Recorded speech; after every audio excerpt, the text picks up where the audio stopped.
Hey everyone, welcome to Whaler. Today I'll show how to move chats from iPhone to Samsung. Open WhatsApp on both, tap three dots on Samsung, settings, then the plus.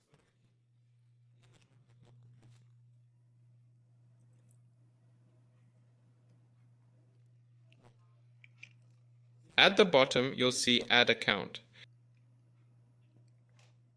It'll prompt you to add an account. Tap the three dots in the top right.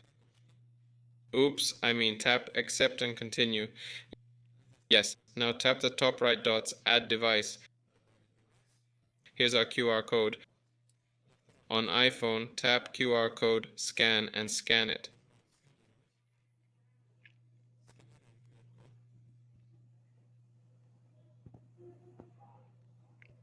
Tap Continue. Hit Connect Face ID device and scan the QR code again.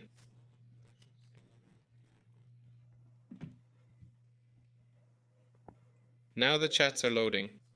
That's it, this was Whaler. Like and subscribe. Have a great life. Good luck. See you later.